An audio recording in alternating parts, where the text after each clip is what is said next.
চিরাচরিত জ্বালানির পরিবর্তে পুরোপুরি বিদ্যুৎ চালিত যাত্রীবাহী বিমান উড়ল আমেরিকার আকাশে। মার্কিন সময় অনুযায়ী মঙ্গলবার সকালে ওয়াশিংটনের গ্র্যান্ড কাউন্টি আন্তর্জাতিক বিমানবন্দর থেকে 8 মিনিটের সংক্ষিপ্ত যাত্রা করে অ্যালিস নামের বিমানটি।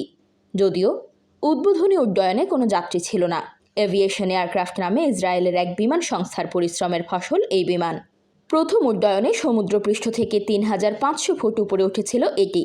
সংস্থাটির প্রেসিডেন্ট তথা সিইও গ্রেগরি ডেভিস এই উড্ডয়নকে ঐতিহাসিক আখ্যা দিয়েছেন।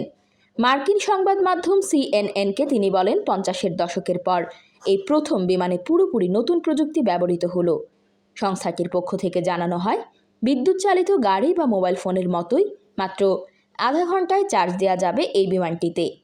9 জন যাত্রী নিয়ে তা 1 ঘন্টা আকাশে উঠতে পারবে। গতি ঘন্টা প্রতি প্রায় 440 নটিক্যাল মাইল। প্রতি ঘন্টায় সর্বোচ্চ 250 নটস বা 287 মাইল গতিবেগে উঠতে পারে অ্যালিস। মঙ্গলবারের প্রথম উড্ডয়নের পর এ সংক্রান্ত তথ্য সংগ্রহ করে পর্যালোচনা করবে এভিয়েশন। সংস্থাটির আশা, আর মাত্র কয়েক বছরের মধ্যে বিমানটিকে যাত্রী পরিবহনে সক্ষম করে তুলতে পারবে তারা। সবকিছু পরিকল্পনা মাফিক চললে 2027 সালের মধ্যে বিমানটি যাত্রীদের নিয়ে যাতায়াত করতে পারবে বলে মনে করছে এভিয়েশনটি। বিমান সংস্থাটি জানিয়েছে, যাত্রীবাহী, বিলাসবহুল এবং মালবাহী বিমান আপাতত অ্যালিসের এই 3টি সংস্করণ পরীক্ষা নিরীক্ষার পর্যায়ে রয়েছে। যাত্রীবাহী বিমানে 9 জন যাত্রীসহ 2 জন বিমান চালক বসতে পারবেন।